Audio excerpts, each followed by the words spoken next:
प्रभु का प्यारा नाम। जय गुरुदेव। प्रेमियों, रात्रि परमार्थी संधान सेवा कर रहे सभी प्रेमीगण, बड़े सौभाग्य का समय जब जीवन में मिलता है तो संत महापुरुषों के आदेश पालन करो। बड़े राजे महाराजे अपने पुरुष समय में तरसते रहे, उनको आदेश नहीं मिला और आज भी नरकों की योनियों में पड़े हैं, यमराजा की जूतियों की मार खा रहे हैं, कोई बचाने वाला नहीं है। और आपको ये सौभाग्य मिला है कि परमार्थी सम्मान सेवा का, इसका महत्व तो बहुत है, लेकिन लोग जानते नहीं। उनको केवल दिखाई दे रहा है मिट्टी रो रहे, उनको ये नहीं मालूम ये मिट्टी कैसी है। ये 88,000 ऋषियों की तपोभूमि है, जिन्होंने तपस्या करके इस मिट्टी को पावन पवित्र बनाया। वो मिट्टी तुम्हारे सिर पे जब रखे जाएंगे, कितने जन्मों के पाप मुक्त हो जाएंगे। ये छोटा मोटा लाभ नहीं है। सारे विश्व में कहीं ऐसी भूमि नहीं है जिस भूमि पर इतनी बड़ी संख्या 88,000 ऋषि मुनियों की मिल करके तपस्या की। ये कोई दूसरा निकल नहीं, ये जितना नमित है ये सब 88,000 ऋषियों की तपोभूमि है। इतनी बड़ी संख्या में जहाँ ऋषि मुनियों ने तपस्या की हो तो कितना बड़ा क्षेत्रफल होगा। आज आपको उसी भूमि पर परमार्थी संधान सेवा करने का अवसर मिला, और वो भी रात्रि में। आज कलयुग में लोग दिन में परिश्रम नहीं करते और अपने लिए नहीं करते, अपने स्वार्थ लोभ लालच के लिए भी नहीं करते। इतना लालच दिया जाए लेकिन दिन में नहीं, और तुम रात्रि में कर रहे हो। ये कितनी बड़ी बात है, बड़े गंभीरता की बात है।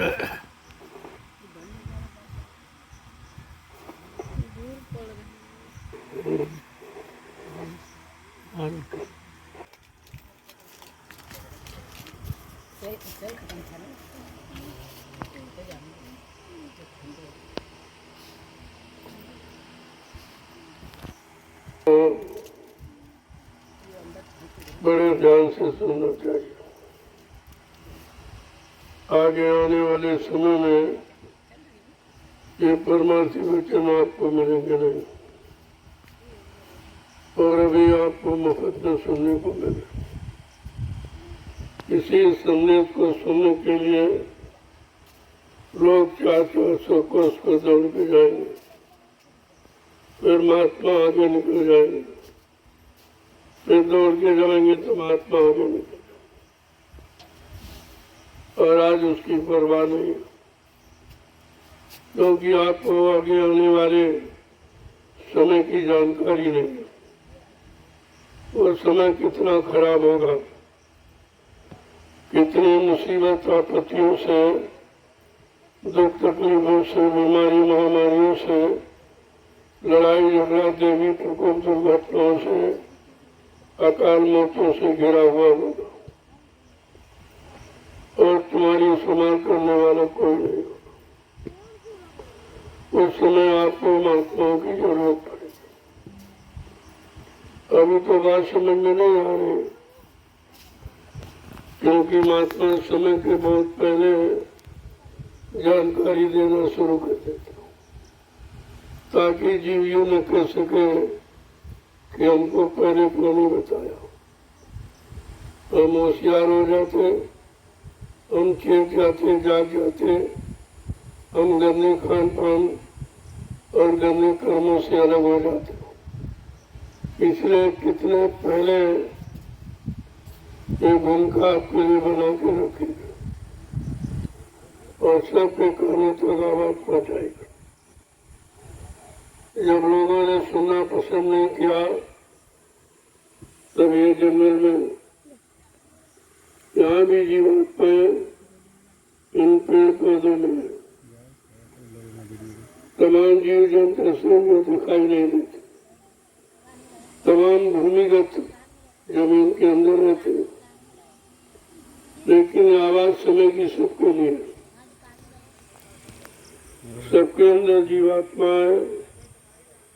सब जीवात्माओं के कल्याण के लिए ये समय से संदेश दिया जा रहा है। तो जब समय से जानकारी ले लेता है और अपना काम बना लेता हो, उस समय का बुद्धिमान व्यक्ति कहलाता है।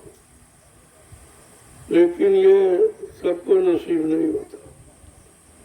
किसी किसी को जिसके बहुत अच्छे कर्म थे, कई जन्मों के पुण्य कर्मों की कमाई होती है, उनको ये वचन समझ में आते हैं। बाकी बेचारे ऐसे हंसी मजाक मखौल करके रह जाते हैं। उनका तो जीवन पशु जीवन, ये पशु के सामने इतना अच्छा छंदे तो उसकी समझ में कुछ नहीं आता। उसके भी कान है, लेकिन उन कानों को ये वचन सुनने का अधिकार नहीं है। उनके भी आंखें, उन आंखों को संतों के दर्श करने का अधिकार नहीं। उनके पास भी बुद्धि है, लेकिन वो बुद्धि से अच्छे बुरे पाप और शुभ अशुभ को समझ नहीं सकते। ये केवल ज्ञान मनुष्य को मिला, लेकिन मनुष्य भी आज पशुओं से गए गुजरा। जो पशु मर्यादा में रहते हैं वो भी नहीं रहते। पशु भी अपने खान पान के अलावा दूसरा भोजन पसंद नहीं करते। मनुष्य में वो भी नहीं। पशुओं का जीवन बड़ा संयमित है, बहुत संयम में रहते, लेकिन मनुष्य में वो भी संयम है। महापुरुषों ने कहा, अरे मानो तो से तो पशु नीक, तैसे तो पशु ही अच्छा। जिसको अच्छे बुरे का ज्ञान नहीं है, लेकिन अपने भोजन का और अपने संयम का पूरा ज्ञान, तुम्हारे में वो भी नहीं रहा। तुम तो सजा पाने के सिवा माफी मिलने का तुझे अधिकार ही नहीं रहा। महात्मा तो बहुत पहले से आपको इशारा करते कि भाई इस समय खराब आ रहा, उस खराब समय से बच के रहो। जब कोई दुर्घटना होने को होती है और आपको जानकारी मिल जाए तो आप चेत जाते हो, लेकिन इतनी बड़ी जानकारी समय की आपको दी जा रही है, लेकिन कोई जागरूकता नहीं, कोई सोच और समझ में नहीं। ऐसा मालूम पड़ता कि उसको सुनाई ही नहीं देता, ऐसा समझ में आ रहा उसको दिखाई नहीं दे रहा। उसकी मानव बुद्धि का विवेक ज्ञान खत्म हो गया। वो अच्छा और बुरा, पाप और पुण्य कुछ नहीं समझ पा रहा। माँ बहन बेटी बहू की परख पहचान भी खत्म हो गई। बिल्कुल पशु जीवन व्यतीत कर रहा। तो इनको सजा मिल जाए पशुओं की तरह, फिर भी समझ में नहीं आता। पशु को आप डंडे से मारो तो ये नहीं समझ रहा हमें किसने मारा था। उसी तरह आप मनुष्य को सजा मिलती है, लेकिन वो समझ नहीं पा रहा। वो पशुओं से गए गुजरा। शरीर तो मनुष्य का है, लेकिन बुद्धि पशुओं से बगैर गुजरी। तो ये सब चीजें जिसकी समझ से आपको जानकारी दी जा रही, अभी आप समझ लो, आगे कोई समझाने वाला नहीं मिलेगा, किसी के पास समय नहीं होगा जो तुम्हें समझाएगा, सबको अपनी अपनी पड़ी होगी। एक समय इशारा किया गया था, एक ऐसा समय आ रहा जब सबके दाढ़ी में आग लगेगी, कौन किसकी बुझाएगा, सबको अपनी अपनी पड़ी होगी। तो महात्माओं के रहस्यमय संदेश, ये उनकी गुण वाणी ये कौन समझेगा? जिनको सत्संग मिला है या सत्संग की इच्छा रखते हैं, वो थोड़ा बहुत समझ सकते हैं। बाकी कितना ज्ञानी ध्यानी हो, काले अक्षरों को बचने पढ़ने रटने वाला, याद करने वाला, लेकिन संत वचनों को नहीं समझ सकता। वो वाणी लिखने पढ़ने में नहीं आती। संतों की वाणी लिखन पढ़न से दूर है, साधन के नजदीक। जब करनी में उतारोगे तो समझ में आ सकता, अन्यथा पढ़ाई लिखाई का विषय संत मत में नहीं है, क्योंकि ये काले अक्षर ये भी काल माया से संबंधित है और वही आपको पढ़ाए जा रहे हैं। लेकिन संतों की अमित वाणी जो तुम्हारे जीवन को सार्थक बनाए, तुम्हारी जीवात्मा का उद्धार कल्याण कराए, वो संतों के वचन तो आप कभी सुनते नहीं हो और ना तुम्हारी समझ में आते। अब वो समय आ रहा है, सबको संतों की जरूरत पड़े, क्योंकि आपकी मदद कोई करेगा नहीं। जो आपने सामान इकट्ठा किया है, जमीन है, दुकान है, मकान है, रुपए पैसे धन दौलत, पद पत्नी बाल बच्चे, ये तो कुदरत के झटके में खत्म हो जाएगा। और यहीं पर झूठा अहंकार करते हो कि हमारी मदद हो जाएगी। जब ये अपनी मदद नहीं कर पाएंगे, अपने को सुरक्षित नहीं रख पाएंगे, पता नहीं कब खत्म हो जाए, तो ये तुम्हारी मदद क्या करे। लेकिन इस बात को समझना इतना आसान नहीं है। बिना सत्संग के समझ में कुछ नहीं आएगा। इसीलिए संत महात्माओं ने अपने वचनों की जानकारी सत्संग के माध्यम से दी और कहा, ये रोज रोज जब सुनते रहोगे तो रगड़ लगेगी, गंदगी खत्म होगी, बड़े विचार, बड़ा खान पान, बड़े कर्म चले जाएंगे, तो धीरे धीरे आपकी समझ में सब आने लगेगा। अभी तो ये शरीर की मजाई हो रही है, जो आप मिट्टी डाल रहे हो, ये भी तुम्हारा सौभाग्य है। बड़े बड़े किस्मत वाले इस मिट्टी को तरसते हैं और घर में बैठकर बेचारे पछताते और रोते हैं कि हमको मौका नहीं मिल रहा, समय नहीं मिल रहा कि हम भी ये सेवा करके अपने पिछले जन्मों के पाप कर्मों को मिटा सके, धो सके, पश्चाताप करके।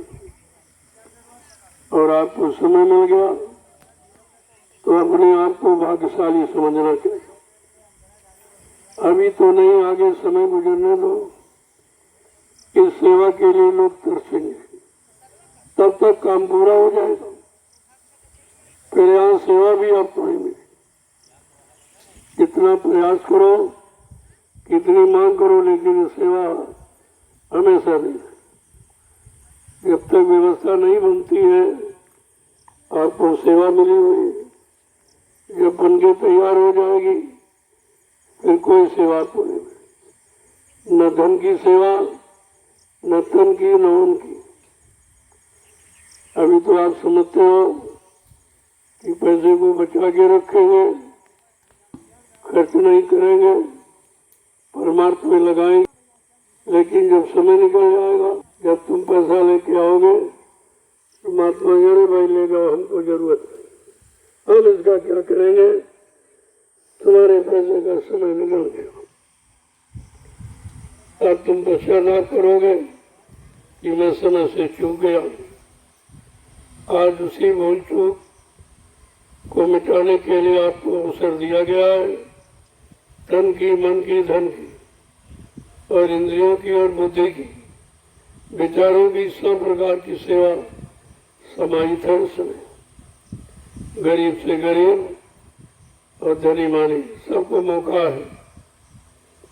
देखो अचानक दो जीव और आ गए, वो समझते होंगे बेचारे कि हमसे मिट्टी डुलाई जा रही। ये मत समझो तुम्हारे पाप कर्म काटे जा रहे, जो भी करके आए हो उसकी माफी है, जो पिछले बुरे कर्म किए हो उसका भी उद्धार हो जाएगा। इतना बड़ा लाभ रुपए पैसे देकर भी आप किसी से करवा नहीं सकते। इसलिए ऐसी भूल मत करो। ये मिट्टी ढोना नहीं है, ये 88,000 ऋषियों की तपोभूमि, जहाँ पर उन्होंने तपस्या करके इस मिट्टी को पावन पवित्र बनाया। आज वही पवित्र मिट्टी तुम्हारे सिर पे रखकर तुम्हारे सिर पर लदे पाप कर्मों की गंदगी को हटा रही। ये मिट्टी कितना बड़ा काम कर रही है, लेकिन ये समझ में किसी के नहीं आ रहा। ये तो महात्माओं को पता है कब कैसे जीवों का काम होगा, किस युक्ति से होगा, किस उनका व्यवस्था से होगा। तुम्हारे लिए वही सरल उपाय रख देते हैं और मौका देते हैं कि इसका लाभ उठा लो। तो आप ये मत समझो कि अब मिट्टी ढो रहे, मिट्टी तो दुनिया के लोग ढोते, लेकिन ये लाभ उस मिट्टी में नहीं है। जहाँ भी गांव में मिट्टी ढोने, लेकिन वो लाभ नहीं है, क्योंकि संत महापुरुषों के आदेश से जो मिट्टी उठाओगे वो तुम्हारे कल्याण की बन जाएगी। उसमें कर्म काटने की शक्ति पैदा हो जाती। इसीलिए तो कलयुग में संत महापुरुषों की जरूरत है। इसमें ज्ञानियों ध्यानियों की, ऋषि मुनियों की अवतारी शक्तियों की आवश्यकता नहीं है। इसमें संत महापुरुषों की जरूरत है, क्योंकि परिवर्तन उनके द्वारा हो। जीवों के पाप कर्मों की अदायगी उनके द्वारा होगी। पाप कर्मों की माफी वो कर सकते, उनको अधिकार है। तब समय की बात को जब सुनोगे समझोगे तब आपकी समझ में सब आ जाएगा। लेकिन तुमको बिना सत्संग के, बिना संत वचनों के तुम किताबों में पढ़ के समझ पैदा कर लो तो कभी नहीं होता। अपने मन को समझा लो, कभी नहीं। मन की काली करतूतों को बंद करा दो, कभी नहीं संभव। वो तो महापुरुष मिलने चाहिए जिनको अधिकार है, वो तुम्हें अधिकार दिला देंगे और तुम्हारा काम करा देंगे। अनंत जन्मों का इतनी बड़ी शक्ति सामर्थ्य लेकर कलयुग में संत पधारे हैं, लेकिन तुमको उनकी महिमा नहीं मालूम। तुम पास जाकर भी उन्हें पहचान नहीं सकते। बहुत सारी वेशभूषा में रहते हैं, सादी बोली भाषा में, सादे आवास निवास में रहते हैं, फिर आप कैसे पहचानो? उनकी पहचान बाहर में नहीं है, अंदर में। अंदर की पहचान जब करोगे, जब नाम की साधना अंतर्मुखी होकर आत्मा से करोगे, तो आत्मा की साधना तुम्हें किसी ने बताई नहीं। तुम्हें तो शरीर इंद्रियों की पूजा बताई गई। पूजा करो, पाठ करो, तीर्थ करो, व्रत करो, हवन जप यज्ञ गंगा स्नान, तो इससे कुछ होने वाला है नहीं। ये तो शरीर इंद्रियों को पाक साफ पवित्र बनाने वाली है, वो भी आप नहीं कर पाए हो। पूजा भी करते हो, शराब भी पीते हो, झूठ भी बोलते हो, छल कपट भी करते हो, धोखाधड़ी बेईमानी, तो तुमने पूजा को भी कलंकित कर दिया, उसको भी बदनाम कर दिया। लिहाजा लाभ पाने की जगह आपको सजा मिल रही है। आप निरंतर परेशान होते चले जा रहे हो, बीमारियां तुम्हें घेरती जा रही, लड़ाई झगड़े के बीच फंसते जा रहे हो, दुर्घटनाओं में अकाल मौत होती जा रही, ये सब सजा पा रहे हो आप। तो ये पूजा पाठ तुम्हारा क्या भला कर रहे? अरे जड़ पूजा, जड़ कभी चेतन का काम नहीं कर सकती, इसलिए चेतन आत्मा से जगाए चेतन नाम की आराधना करो तो तुम्हारा चेतन काम हो जाए। तो जड़ से जड़ का काम करो और चेतन से चेतन का काम करो, तुम्हें तो दोनों अधिकार मिले। संत महात्मा किसी का विरोध नहीं करते, किसी की निंदा आलोचना बुराई नहीं करते, दोनों रास्तों की जानकारी देते कि शरीर इंद्रियों से कर्म करने का रास्ता ये है और आत्मा से कर्म करने का रास्ता ये। जब शरीर इंद्रियों से पूजा पाठ, तीर्थ व्रत, दान हवन, जप, गंगा स्नान ये करोगे तो मान मिलेगा, सामान मिलेगा, सम्मान मिलेगा, और आत्मा से भजन करोगे तो भगवान मिलेगा। देखो कितना अंतर, सामान सम्मान और भगवान में कितना अंतर। और तुमने भगवान पाने की साधना की नहीं, ये शरीर इंद्रियों से परमात्मा की प्राप्ति नहीं होती, क्योंकि शरीर नाशवान है, इंद्रियां भी नाशवान है, लिहाजा इससे किया गया कर्म वो भी नाशवान है। और आपको तो अमिट वाला चाहिए, अमर वाला चाहिए, अमर लोग पहुंचाने वाला चाहिए।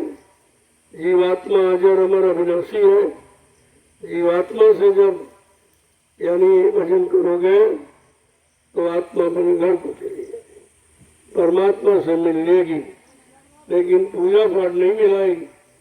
अगर किसी को मिलाया तो बता दीजिए आप। लेकिन 3 युगों से आप कर रहे हो तो धीरे धीरे फंस गए हो।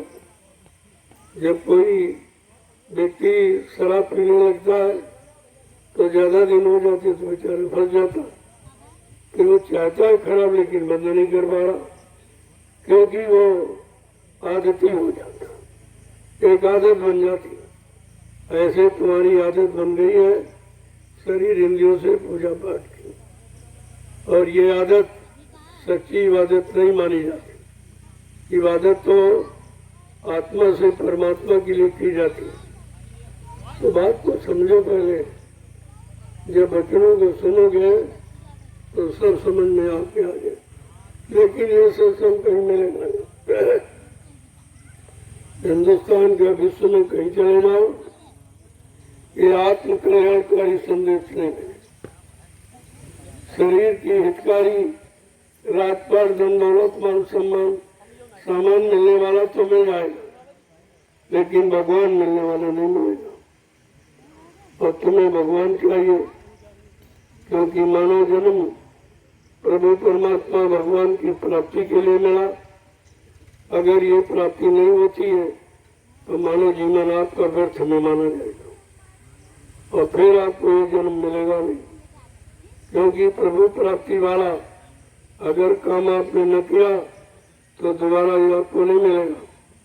वो मालिक कहेगा हमने तो अपने को पाने के लिए तुमको शरीर दिया और तुम एक काल माया के सामान को इकट्ठा करने में लगाते रहो, लिहाजा तुमने हमारे दिए हुए मानव जन्म की कदर नहीं की है, उसका अपमान किया, निरर्थक बना दिया, लिहाजा अब ये जन्म आपको नहीं मिलेगा, ये शरीर आपको नहीं मिलेगा। ये सब आपके साथ होगा, ये सब पूछा जाएगा जब उस धर्मराज के दरबार में तुम्हारी जीवात्मा जाएगी, शरीर तो जाएगा नहीं, शरीर यहीं पर जला दिया जाएगा, गड्ढा खोद के गाड़ दिया जाए, नदी में बहा दिया जाए, लेकिन ये जाएगा नहीं। ये पंचभौतिक शरीर ये काल माया का, और काल माया के देश में ये खत्म हो जाएगा, वह साथ नहीं आए। लेकिन जीवात्मा अजर अमर अविनाशी है, ये अपने घर जाएगी। और जीवात्मा से आपने कुछ किया ही नहीं, तो ये जब घर जाएगी तो क्या बताएगी? जब धर्मराज पूछेगा, मैंने तुमको मानव शरीर में अब की बार सौभाग्य दिया है, ऐ जीवात्मा तूने वो मानव जीवन वाला कर्म किया कि नहीं किया? तो ये बेचारी जीवात्मा क्या गवा देगी, क्या कहेगी? क्योंकि इसको सत्कर्म कराने वाले संत महात्मा मिले ही नहीं थे।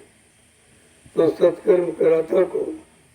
यही झूठे कर्म शरीर इंद्रियों द्वारा जो आप करते हुआ कर रहे हो, यही आपको कराए गए। और यही करते करते तुम्हारा जीवन समाप्त हो गया। अब वो दरबार में पहुंची तो उससे पूछा जा रहा कि तू तो मांग के ले गई थी कि अब की बार मानो तन में सौभाग्य दे दीजिए, मैं जाऊंगी तो तुम्हारा भजन करूंगी, दिन रात भजन करो, अब प्रभु कृपा करो यही भांति, और सब तज भजन करब दिन रात। ये वादा अपने गर्भवास में किया है, जिसको संत गोस्वामी जी महाराज ने रामचरितमानस में स्पष्ट किया, ताकि मानो इस वादे को भूलने न पावे कि आपने गर्भ में क्या वादा। लेकिन जैसे ही यहाँ काल माया के देश में आया, माया की चकाचौंध में सारे वादे बोल गया कि मैंने प्रभु से क्या वादा किया था। अब आज वो प्रभु स्वतः तुमसे पूछने के लिए आया कि तुमने गर्भ में वादा किया था और मेरा नाम लेके कहा था कि अब प्रभु कृपा करो यही भांति, और सब तज भजन करो दिन रात। हे प्रभु, हे मालिक, हमारे पर ऐसी दया कृपा मेहरबानी करो कि इस नरक कुंड से बाहर करो, और मैं जब बाहर जाऊंगी तो दिन रात तुम्हारा भजन करूं। और तुम भूल गए हो, तुम सब भूल गए। दिन रात का वादा किया तुमने, शुरू भी नहीं किया, और वादा किया भजन का, और पूजा में फंस गया, वो भी जड़ पूजा। चेतन होती तो ठीक था, तो जड़ पूजा। लेकिन अब ये जानकारी बगैर संतों की कौन बताएगा कि जड़ पूजा क्या है, चेतन पूजा क्या, जड़ पूजा का लाभ क्या, चेतन पूजा का लाभ क्या? ये तो जानकारी जब मिलेगी जब संतों के करीब शरण में जाओगे और उनके वचनों को सुनोगे, और धीरे धीरे अपने मन को पकड़ाओगे और मन को उनके वचनों के अनुसार चलाना शुरू करोगे, तब आपकी समझ में आएगा हमें क्या करना चाहिए, क्या नहीं करना चाहिए। लेकिन ये तो आप सब बोल रहे हैं, ये किसी को नहीं मालूम। जिनको ज्ञानी ध्यानी वैज्ञानी, वो तो और अज्ञानता में फंसे पड़े, उनको भी नहीं मालूम। जिनको राजा कहते हो वो तो महाज्ञानी, उनको भी कुछ पता नहीं। उन्हें मालूम नहीं है कि तब से राज आपने तपस्या की होगी तो राजा बन गए। अगर राजा राजपथ का परित्याग कर देते तो परमात्मा से मिल जाते, और तुमने वो त्याग किया नहीं तो कहा तब से राज और राज से नर्क। तो राज का वो भोग करोगे तो नर्क में चले जाओगे। ये कोई नहीं पड़ता, और सब उसी नर्क की तैयारी में जुटे पड़े और समझते हैं हम बहुत अच्छे।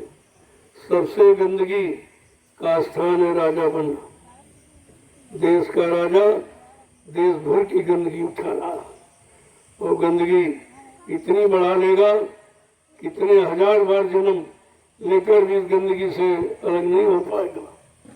इतना ही खराब पद, इसलिए महात्मा इसको कभी स्वीकार नहीं करते, इससे बहुत दूर रहते, और लोगों को, अपने प्रेमियों को, अपने जीवों को ऐसी गंदगी से दूर रखते। एक प्रेमी आया तो महाराज मैं सांसद बनना चाहता हूँ। अरे कहे तो बहुत बड़ी गंदगी है, क्यों अपने क्षेत्र की गंदगी उठाने को तैयार घूम रहा?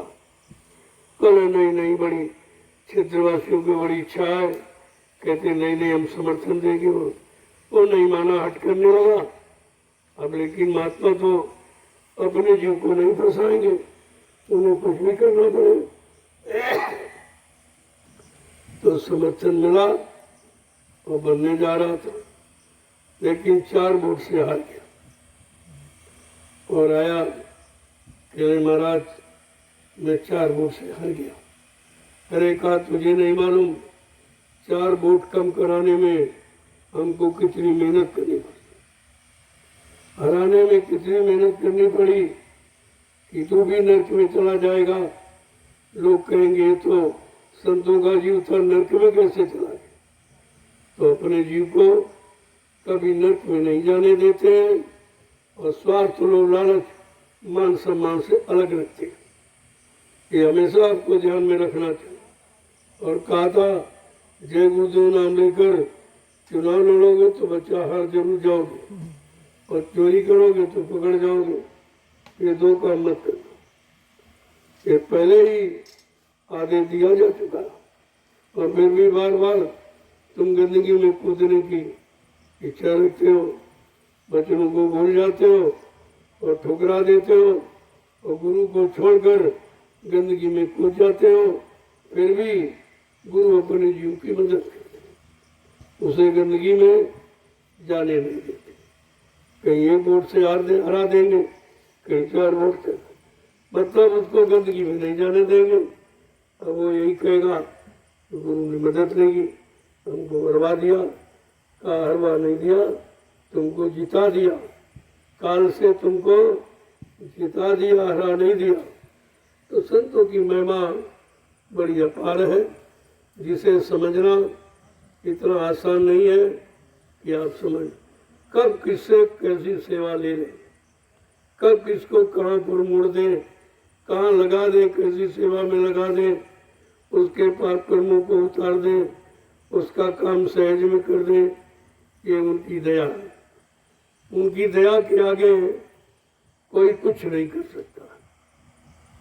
इसीलिए कहा गया 8 खंड 9 दीप में गुरु से बड़ा न कोई, करता जो न कर सके गुरु करे सो। कितनी बड़ी बात है, फिर भी लोग गुरु की महिमा से कितनी दूर खड़े हैं, नहीं समझ पा रहे। इतना इतना लिख के बताया गया लेकिन समझ में नहीं उसके आ रहा, क्योंकि वो बच्चों को अपने मन को नहीं सुनाता। अड़ोसी पड़ोसी को सुनाएगा लेकिन अपने मन को नहीं सुनाएगा, सबको समझाएगा अपने मन को नहीं समझाएगा। अरे भाई सब समझ गए तो तुम्हारा मन थोड़ी ठीक हो जाए, सब नहीं समझे तो तुम्हारा मन थोड़ी खराब हो जाए। तुम्हारा मन तो अच्छा बुरा तुम्हारे करनी के अनुसार होगा। इसलिए अपनी करनी को संभालो, दूसरों की तरफ मत देखो। जब अपने को देखते रहोगे तो अपनी कमियां नजर आती रहेंगी, फिर एक एक कमी को धीरे धीरे निकालते रहोगे, एक दिन पाक साफ निर्मल पवित्र बन जाओगे। ऐसे बड़े बड़े चोर डकैत कतरी संत दरबार में आके सुधर गए, वो भक्त बन गए, वो मतलब यानी साधना आराधना करने लगे, उन्होंने अपना जीवन सार्थक बना लिया। वाल्मीकि जी महाराज तो कुख्यात डकैत थे, छीना झपटी राजनी के अलावा कोई काम ही नहीं करते थे। वो कैसे संतों ने मिनट नहीं लगा बदल दिया। अपने सत्संग बचनों, अपने बचनों की दया बरसा करके उनको सेकंडों में बदल दिया था। और वो कहा ऐसे बदल गए। ये भारत का संतों का विज्ञान है, जो बड़े बड़े चोर डकैत कतरियों को साधु बना देते, उनको माला पकड़ा देते। जिन्होंने जिंदगी भर मतलब अस्त्र चलाया, हजारों हत्याएं हिंसाएं की, और उनको माला पकड़ा देते, उनको जीवन को बदल देते। ये है संतों की महिमा। लेकिन आप समझते नहीं हो, क्योंकि आप बच्चों को नहीं पकड़ते, और तो इधर उधर की बातें पकड़ोगे, बुराइयों को पकड़ोगे, निंदा आलोचना बुराई बुरे कर्मों को पकड़ोगे, लेकिन बच्चों को नहीं पकड़ोगे, जिससे तुम बच जाओ, तुम्हारी रक्षा मौजूद हो जाए। जय गुरुदेव जय गुरुदेव जय गुरुदेव जय गुरुदेव जय गुरुदेव नाम किसका प्रभु का जय गुरुदेव नाम किसका प्रभु का प्रभु का प्यारा नाम। जय गुरुदेव जोर से बोलो जय गुरुदेव सब मिल बोलो जय गुरुदेव बोलना होगा जय गुरुदेव अभी से बोलो जय गुरुदेव दुख दर्द हरेंगे जय गुरुदेव सब कष्ट मिटेंगे जय गुरुदेव सुख शांति भी देंगे जय गुरुदेव सबके दाता जय गुरुदेव सबके मालिक जय गुरुदेव प्रेम से बोले जय गुरुदेव ये नाम नहीं इंसान का ये नाम है प्रभु का ये काम नहीं इंसान का ये काम है प्रभु का प्रेमियों दया का भंडार अनोखा होता। आज दो जीव आए हुए हैं, अगर पुलिस हिरासत में होते कितनी मार पड़ती। वो अपमान था कि मिट्टी ढोने ये अपमान समझते हो, कितनी मार पड़ती। 307 की दफा में 6 महीने जमानत नहीं होती, उससे आपको बचा लिया गया। मिट्टी एक माध्यम बना दिया, इस मिट्टी ने आपको बचा लिया, ये क्यों नहीं समझते हो? और कितने जन्मों के पाप कर्मों से आपकी अदायगी हो गई। ये छोटा मोटा काम, ये जहाँ मिट्टी डाल रहे हो, ये सत्संग स्थल है, जहाँ लाखों लोग बैठ कर सत्संग सुनेंगे। कितना बड़ा लाभ आपको मिलेगा, तो तुम इस बात को समझ नहीं पा रहे हो। तुम अपने अपमान बदनामी समझते हो, ये तुम्हारा सम्मान है। अपमान तो वहां होता जो पुलिस के डंडे पड़ते। 307 की दफा में 6 महीने जमानत नहीं होती। ये मुकदमा 302 से खतरनाक होता, जान से मारने की धमकी। बात आप नहीं समझ पा रहे हो। ये बुलाकर आपको बचा लिया, आप पर दया कर दी गई, लेकिन तुम इस दया को समझ नहीं पाओगे, क्योंकि तुमने भी दया देखी नहीं, तुम पर दया कभी हुई ही नहीं। तुम दया को क्या जानो क्या समझो। अब ये कितना बड़ा कार्यक्रम रामशाला की धरती पर होने जा रहा, जो शायद तुमने कभी सोचा भी नहीं। क्षेत्र के लोगों ने कभी नहीं सोचा होगा कि जंगल में लाखों लोग आ जाते। ये कितना बड़ा रामशाला गांव का नाम है। यहाँ में रहने वाले निवासियों की कितनी बड़ी महिमा। आज हिंदुस्तान तुम्हारे गांव को सराहना कर रहा, लेकिन तुम्हारा भाव, तुम्हारा कर्म, तुम्हारे विचार कितने गंदे हैं। अरे अभी गंदगी निकालो और शुद्धता की तरफ बढ़ो, क्योंकि तुम्हारे गांव का नाम इतिहास में होने जा रहा। और तुम जब तुम्हारी करनी देखी जाएगी तो तुम्हारी करने से इतिहास थोड़ी बदल दिया जाएगा, तुम्हें दंडित किया जाएगा। प्रकृति के द्वारा दंड दिलाया जाएगा ताकि इतिहास खराब न हो, इतिहास गंदा न हो। उस समय आप सजा पाओगे। मैं उस सजा से आपको बचाना चाहता हूँ और बार बार से भूमि पर ऐसे कार्यक्रम करके दिखा रहा हूँ जो हिंदुस्तान का विश्व में कोई नहीं कर सकता, कोई नहीं कर सकता। बिल्कुल निस्वार्थ, कोई चंदा, कोई सेवा, कोई सामान, कुछ। और आप देखिए इस भूमि पर जो आते हैं, वो चाहे क्षेत्रवासी हो चाहे ग्रामवासी, उनको मुफ्त भोजन, बिजली पानी फ्री, रहने की, दुकान चलाने की व्यवस्था फ्री, और भंडारे में भोजन फ्री, ये कहीं नहीं मिलेगा। कहीं आप चले जाओ, ये कहीं नहीं मिलेगा और आपसे कुछ मांगा नहीं जा रहा। कितने हजार लोगों को रोजी मिल जाएगी जो साल भर मतलब दुकान चलाते हैं। ये जो 1 महीने का कार्यक्रम अब की बार लगने जा रहा, ये पूरे साल की कमाई इनकी हो जाए। ऐसे 2-3 कार्यक्रम अगर कर दूं तो तुम बैठ के खाओ घर में।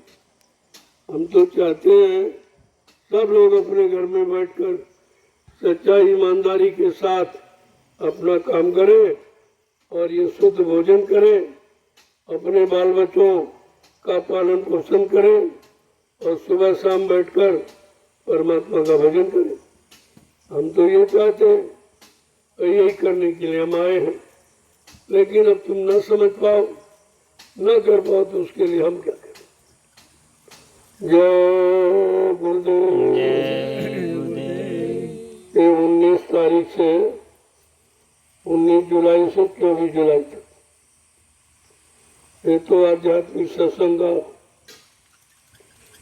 और इसके बाद 22 जुलाई से 22 अगस्त तक साधना शिविर है। इसी में रक्षाबंधन है, इसी में जन्माष्टमी है। कितने कार्यक्रम है और इनमें कितनी रोजी रोटी आपको मिल जाएगी तो जीवन में आपने कभी नहीं पाई हो। मैं तो सबका भला चाहता हूँ और आप एक दुकान लगा लो, साल भर की मजदूरी आपको मिल जाए। और आप क्या चाहते हैं? मैं तो उसके बदले आपसे कुछ लेता नहीं हूँ, न बिजली पानी का, न भोजन का, न दवा का, किसी तरह का कोई पैसा नहीं लिया। ये हिंदुस्तान में कहीं चले जाओ कोई नहीं करता। और फिर भी तुम्हारी समझ में नहीं आ रहा ये क्या है। चिराग के नीचे अंधेरा ही तो है, नहीं आपकी समझ में आ रहा। लेकिन मैं ये फिर कहूँगा, समझना पड़ेगा, आज नहीं तो कल। अब ज़्यादा समय नहीं है, अभी तो आपको माफ़ी दी जा रही और इसके बाद अगर नहीं माने तो ये कुदरत के हाथ में सौंप दिया जाएगा। और कुदरत सबको मनाना जानती है, उसके पास सबको मनाने का साधन, ये मत सोचो। उसने हिरण्यकश्यप को मना दिया, रावण को मना लिया, कंस को मना दिया। तुम कौन सी चीज है? तुम्हारे पास तो कुछ भी नहीं है। तुम्हें एक धक्का भी कुदरत का बर्दाश्त नहीं कर सकते। लेकिन अज्ञानता और मूर्खता में आंख गुमान घमंड करते हो। इस समय तुम्हारा सुधरने का, लाभ पाने का है, तो तुम्हारा खराब में जा रहा, तो आप सजा पाओगे। फिर हम उसके लिए क्या कर सकते। जय गुरुदेव। जय गुरुदेव। जय गुरुदेव। जय गुरुदेव। जय गुरुदेव। जय गुरुदेव। अब ये कार्यक्रम पूरे हिंदुस्तान में, पूरे विश्व के तमाम विदेश के लोग भी आएंगे देखने के लिए कि हिंदुस्तान में तो इस तरह का कोई नहीं कर रहा। सब चंदा लेकर, सामान मांगकर, तरह तरह की भीख मांगकर करते हैं। यहाँ तो कुछ नहीं हो रहा। कितने लाख लोगों को रोज भोजन दिया जा रहा। इनकी व्यवस्था जंगल में हो रही। ये आपको एक नमूना दिया जा रहा।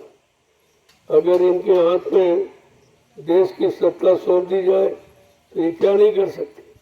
जब जंगल में लाखों लोगों का इंतजाम कर सकते हैं, क्या देश का इंतजाम नहीं कर सकते? यही तो लोगों को सोचना चाहिए कि क्या नहीं कर सकते और क्या इनसे नहीं कराया जा सकता। तुम्हारे पास तो तनख्वाह देकर भी ईमानदार लोग नहीं है, ईमानदारी से काम करने वाले नहीं हैं। और यहाँ तो कुछ नहीं दिया जा रहा और कितनी मेहनत और ईमानदारी के साथ ये सेवा करके दिखा रहे। मैं एक नमूना पेश कर रहा हूँ और आपको समझना पड़ेगा। देश के लोगों को अच्छे सच्चे ईमानदार चरित्रवान शाकाहारी लोगों की जरूरत है। आगे समय आ रहा हुई है संत राज भारत में, अब बचाए बचिए ना बाबा जय गुरुदेव की वाणी तब दिखाई पड़ी है। ये सब देखने को आपको मिलेगा। जय गुरुदेव। जय गुरुदेव। संतों के राज के बिना देश को सुख शांति कोई दे नहीं सकता। मैं चैलेंज के साथ कहता हूँ, ये किसी के बस की बात नहीं है। ये देसी ऋषि मुनि संत महात्माओं का है। ये नेताओं का देश न कभी रहा है, न है, न आगे रहेगा। इसलिए आपको इस पर विचार करना चाहिए। ये भगवान राम की कर्मभूमि है, भगवान कृष्ण की धर्मभूमि है और संतों की योग भूमि है। ये नेताओं की, स्वार्थी लोभी लाठियों की ये भूमि नहीं है। इस पर आपको विचार करना चाहिए। इतिहास को पढ़ो। इस भारत भूमि पर भगवान राम ने राज किया, भगवान कृष्ण ने राज किया, तो आज नेता राज करते। भगवान की भूमि पर नेता, भगवान की गद्दी पर नेता, भगवान की बराबरी नेता।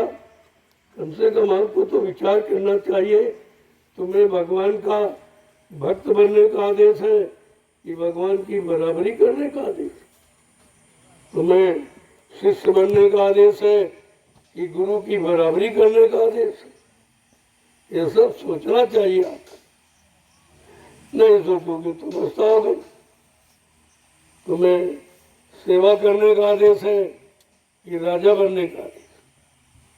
नहीं विचार कर पाए हो, अभी तक नहीं सोच पाए हो, अब तुम आगे क्या सोचोगे? तुम्हारे सोचने की बुद्धि की क्षमता समाप्त हो गई है।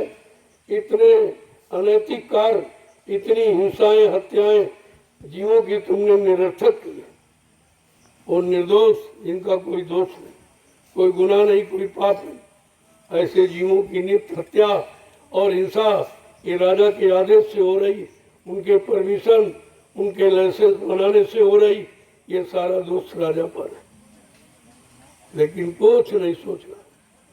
यथा राजा तथा प्रजा, धर्मी राजा धर्मी प्रजा। जैसा राजा होगा वैसी प्रजा होगी।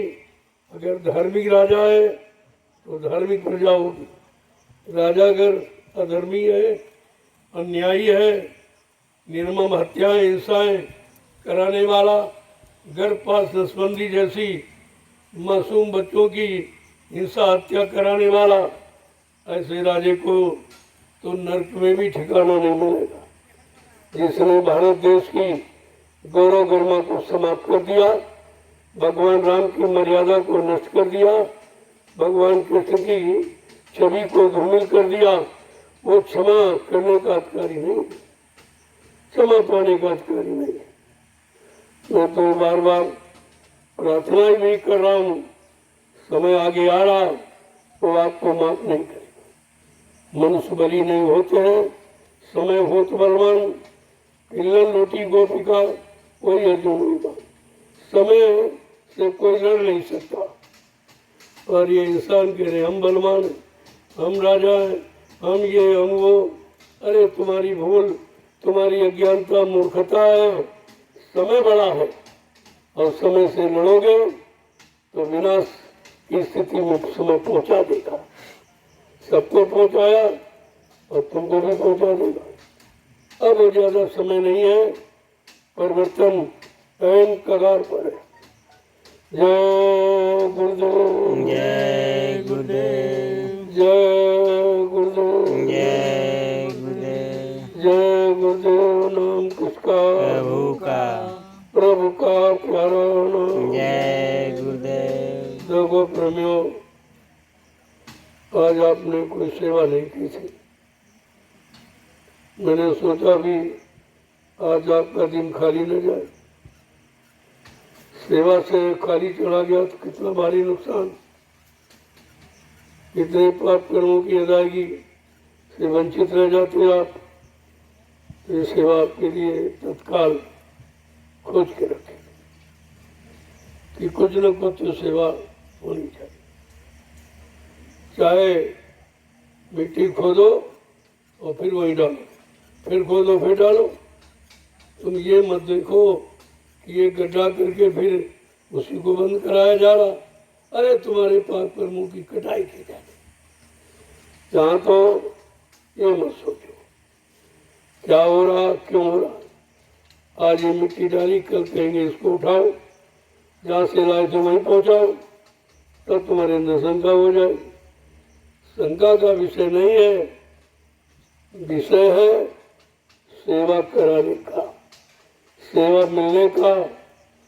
कहा कि कोई सेवा न हो तो अपने कपड़े फाड़ के सिया कर कुछ न कुछ किया कर, ऐसे कर्म न रह जा। एक महात्मा जी थे, तो उन्होंने कहा कि भाई जीवों के पाप कर्म को कैसे काटा जाए, इसी कर्म की बात है। तो उन्होंने कहा वो प्रेमियों को बुलाया, कल ऐसा करो एक छप्पर छाओ। तो बड़ी खुशी से कि आदेश मिल गया, सेवा करने का आदेश मिल गया। तो बेचारे बड़े उत्साह के साथ छप्पर बनाया। कहा ऐसा करो भी छा लिया, उसको ले चलो फला जगह। तो वहां ले गए। अरे यही नया नहीं ठीक, वहीं ले चलो जहाँ छाया गया था। ले आए।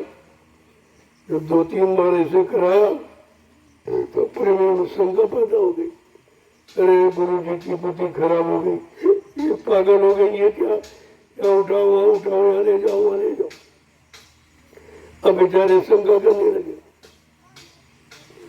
और सब इधर उधर की बातें बड़ी बड़ी गुरु को कहने लगे, गुरु पागल हो गए, इनकी बुद्धि खराब हो गई, ये क्या वहां ले जाओ यहाँ ले आओ वहां। उनके सबसे जो प्रिय थे रामदास जी, वो बेचारे सुन के रोने लगे।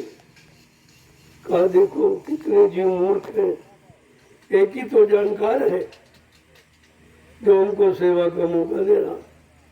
अरे कहा भाई हम तो चाहते हैं रोज ये कराते रहे, यहाँ उठाओ वहाँ ले जाओ, वहाँ से यहाँ ले जाओ, हमारे कर्म कटने चाहिए, हमको उठाने ले जाने से क्या मतलब। लेकिन वो बात समझ में नहीं आई। जब ये 2-3 बार आदेश दिया तब श्रद्धा सेवा भाव खत्म हो गया और छप्पर को उठाए लेकिन घसीटने लगे तो वो टूट टाट गया। जब टूट गया कहा भाई ऐसा करो, ये टूट गया है, ऐसा करो जहाँ छाया गया तो वहीं ले चलो। अब और गुस्से में कि बिल्कुल पागल बुद्धि खराब हुई इसकी। तो ले तो आए, उठा के पटक दिया और गुरु जी ने कहा इसमें आग लगा दो। अब तो एकदम मतलब है क्रोध में सब चेले छा गए। कहा एकदम पागल हो गए, गुरु कुछ बुद्धि नहीं थी। दूसरे दिन बुलाया कि सबको बुला ले आओ, सत्संग सुनाएंगे। तो लोग कहते रहे वो पागल है, उसका क्या सत्संग सुने। तो लोगों क्या चलो चलो देखो क्या कहते। जब सत्संग सुनने आए तो उन्होंने कहा तुम कितने बड़े भाग्यशाली हो जो 5 बार तुम छप्पर यहाँ से वहाँ ले गए, वहाँ से यहाँ, तुम्हारे 5 जन्म के कर्म कट गए, 5 जन्मों के कर्म कट गए और मैंने तुम्हारे 5 जन्मों के कर्मों को ये जला दिया तो छप्पर में आग लगवाई। ऐसे महात्मा जीवों का काम कर देते हैं। जीव बेचारे अज्ञानी हैं, वो उन्हीं पर टीका टिप्पणी करने लगते, उन्हीं पर दोष लगाने लगते, क्योंकि उनके पास गुरु के महात्मा को संत को पहचानने की आदत तो है नहीं। शरीर को संसार के भोगों को देखने की आंख है और यही तुमने जीवन भर देखा है। तुमने अच्छा सच्चा देखा ही कहा और वो तुम्हें दिखाना चाहते, तुम्हें एहसास कराना चाहते जिससे तुम बुरे कर्मों से बच जाओ, बुरी आदतों से बच जाओ। तुम्हारा मन बुरी जगह भाग रहा तो एक जगह केंद्रित हो जाए। इस तरह के वो कर्म आपसे कराते रहते और आप समझ नहीं पाते। महात्माओं को समझना बड़ा कठिन है। वो मनोबुद्धि से समझे नहीं जाते, वो आध्यात्मिक बुद्धि से उनकी परख पहचान कर सकते, कुछ बहुत थोड़ा बहुत। वैसे तो एहसास कराते रहते हैं, और दया का एहसास अगर हो जाए तो समझ जाओगे 1 मिनट में। कहा वो दरस परस मुखंजन पाना, दर्शन देकर स्पर्श करके करा के और अपनी प्रसादी चूटन देकर किसी न किसी तरीके से तुम्हारे पाप कर्मों को हल्का करते रहते, बोझे को हल्का करते थे, कहीं तुम फंस न जाओ इसलिए अनुभव करा देते। जिसमें फंसे, सारी दुनिया जिसमें फंसी है उसी से अनुभव करा देंगे आपको। इसलिए ये सेवा जो रखी गई इसी में दुनिया फंसी, परिवार सेवा, समाज सेवा, बाल बच्चों की सेवा, ये सेवा, राज की सेवा, पाठ की, गति की सेवा, लेकिन ये अपने कर्मों की सेवा, अपनी जीवात्मा के कल्याण की सेवा, ये तो जानते नहीं वो, ये उनको नहीं पता, और इसी का अनुभव संत महात्मा आपको कराते रहते। जय गुरुदेव। जय गुरुदेव। लोगों समय हो गया है, आप काफी दूर से मिट्टी ला रहे। वैसे ये दूरी कुछ नहीं, जो तुम्हारे असली धाम की दूरी बहुत दूर है।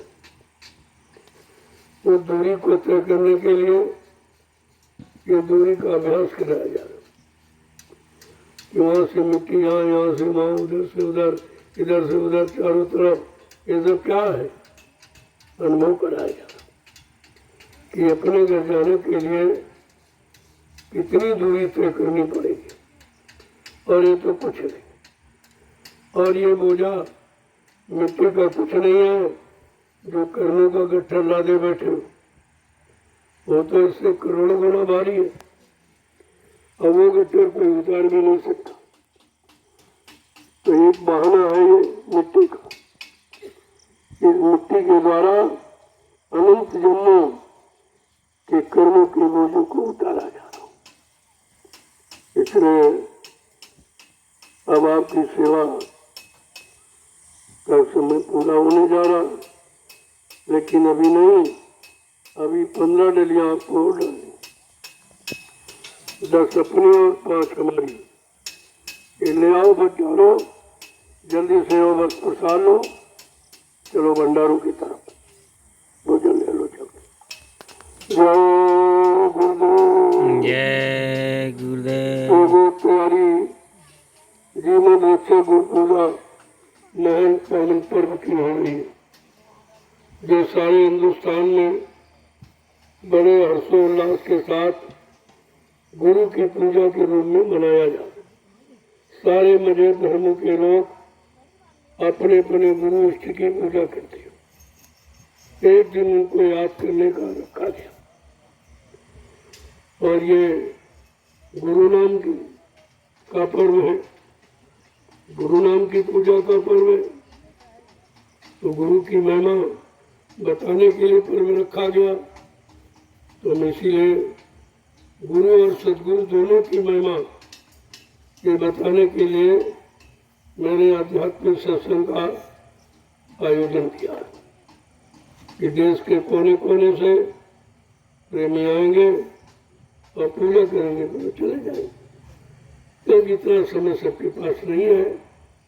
9 दिन का समय रखा गया, कोई 1 दिन के लिए आएगा, कोई 2 दिन के लिए चला जाएगा, कोई छुट्टी नहीं, तुरंत पूजा करके निकल जाएगा, ऐसे आवागमन रहेगा, मतलब स्थायी कोई भीड़ नहीं। इसलिए यहाँ की भीड़ का कोई संख्या नहीं बताई जा सकती। आएंगे लोग, चले जाएंगे, फिर आएंगे, फिर चले जाएंगे। भंडारे में भोजन करने की संख्या कोई नहीं बता सकता, क्योंकि भंडारे से किसी को नहीं कहा जा रहा कि आप भोजन न करो। प्रसाद पाने की संख्या बताई नहीं जा सकती, पूजा करने वाले भक्तों की संख्या बताई नहीं जा सकती। इसके बारे में आपको खुद ही समझ रखनी चाहिए। ये भारत देश है, या मंदिर में पुजारियों की संख्या पूछी जाती है? तीर्थों में स्नान करने वालों की संख्या पूछी जाती है? कैसी बुद्धि आपकी खराब हो गई जो आध्यात्मिक सत्संग की चर्चा में संख्या की बात करते हो? तुम्हें तो इस पर विचार करना चाहिए। ये धार्मिक देश है, धार्मिक देश में धर्म की चर्चा करना और सुनने वालों की संख्या कहीं बताई नहीं सकती, क्योंकि धार्मिक देश में धार्मिक संदेश सुनने का अधिकार हर मानव को है। तो हर मानव आ सकता है, उसमें संख्या की क्या बात तो सोचनी चाहिए। लेकिन जब बुद्धि का विवेक ज्ञान शून्य हो जाता है तो धार्मिकता समाप्त हो जाती है। जय गुरुदेव। जय गुरुदेव। जबकि ये अनोखा कार्यक्रम है हिंदुस्तान का, जिसकी स्वयं व्यवस्था प्रेमी करते, सरकार का कोई सहयोग नहीं, फिर भी उनको सूचना दी जाती, उनका सम्मान किया जाता, निमंत्रण कार्ड देता हूँ। निमंत्रण कार्ड का मतलब सम्मान, सम्मान सूचना ये प्रेषित की जाती और सबको देता हूँ कि सब लोग आइए, अपने धार्मिक देश की धार्मिकता को समझिए, धार्मिक भाव विचारों को समझिए, अपने अंदर धार्मिक भाव विचार पैदा करो, जिससे धर्म का विकास हो, मानवता का विकास हो, प्रेम प्यार मोहब्बत सेवा दया सदाचार परमात्मा की यादगार का विकास हो, मानव बुद्धि के अंदर माँ बहन बेटी की परख पहचान का विकास हो। यह विकास होना चाहिए। चरित्र का विकास हो, खान पान का विकास हो। आपको तो विकास की बात ये सोचनी चाहिए, और जब ये होगा तो संपूर्ण देश का विकास हो जाए। लेकिन तुम्हारा जो विचार है वो विकास का नहीं, विनाश का है। तुम विकास और विनाश में अंतर नहीं समझ पा रहे हो, इसलिए महात्माओं के पास आओ, उनकी शरण में आओ, उनके द्वारा सत्संग वचनों को, जिनमें प्योर धार्मिकता है, प्योर इंसानियत मानवता है, उसको आकर सुनिए, तब तुम देश में मानवता इंसानियत ला सकते हो। अंततः ये काम तुम्हारे बस का नहीं है, ये महात्माओं का काम है। राजा का काम राज्य चलाना और नीति का काम महात्मा का। महात्मा और गुरु और संत जब नीति की स्थापना कर देते, तब राजा उस नीति को सिरोधार करके अपनी प्रजा का पालन करता है। नियम तो यह है, संविधान तो ये है, लेकिन तुम उस संविधान को मानते नहीं हो, संविधान को तुम समझते नहीं हो। अपने स्वार्थ लोभ लालच की पूर्ति को तुम भारत का संविधान कहते हो। ये तो बिल्कुल झूठ है, ये बिल्कुल निरर्थक है। जब आजाद देश हुआ, देश की आजादी की खुशहाली के लिए जो भारतीय संविधान सप्त ऋषियों के द्वारा लिखा गया, वो तो अभी सामने आया नहीं। और जिस दिन सप्त ऋषियों का लिखा भारतीय संविधान सबकी सुख शांति का, सबको न्याय सुरक्षा दिलाने, रोजी रोटी दिलाने का, यानी जब आपके सामने आगे खड़ा हो जाएगा तब आप समझोगे ये संत राज भारत का, ये संतों का राज्य अब भारत में होने वाला। उनका नंबर है, क्योंकि आपको मौका 70 साल दिया गया, आपने कुछ नहीं किया और बर्बाद कर दिया, धर्म खत्म कर दिया, मानवता इंसानियत खत्म कर दी, प्रेम प्यार मोहब्बत सेवा दया सदाचार परमात्मा की यादगार खत्म कर दी, और मानो मन मस्तिष्क में माँ बहन बेटी बहू की परख पहचान हमने खत्म कर दी। तो हमारा समय तो निकल गया। जो समय दिया गया 70 वर्ष का एक जीवन है मनुष्य का कलयुग में, वो आपने नष्ट कर दिया। लिहाजा अब आपका समय खत्म हो गया। अब संतों के हाथ में ये बागडोर चली जाएगी, वो आपको सचिव जैसी व्यवस्था ला के दिखा देंगे। कि सत्य का राज होगा, सच्चाई का राज होगा, सबके हित का राज, सबकी भलाई का, सबको न्याय सुरक्षा रोजी रोटी दिलाने का ऐसा राज्य होगा। इसी की जरूरत है, इसी को सतयुग राज कहते हैं। जय गुरुदेव। जय गुरुदेव। आप जल्दी से ये अभियान पूरा कर लो। देखो दूरी हो जाए तब बीच में बदल लिया करो, बीच में आधी दूर ले आओ और आधी दूर से दूसरा प्रेमी ले ले, तो दोनों लोग नहीं थकोगे और जल्दी से आपका काम हो जाए। तरीका अपनाया करो, फट से बदल दिया और जल्दी से आपका काम हो जाए। जय गुरुदेव। जय गुरुदेव। तो जो लोग थक गए, क्या बैठे सेवा नहीं कर पा रहे, तो आकर प्रसाद ले लें और धीरे धीरे आओगे तो प्रसाद भी मिल जाएगा और तुम्हारा अभियान ये 15 रेडियो का पूरा हो जाएगा। दूरी वजह से मैंने 10 कम कर दिया। चलो जय गुरुदेव। जय गुरुदेव।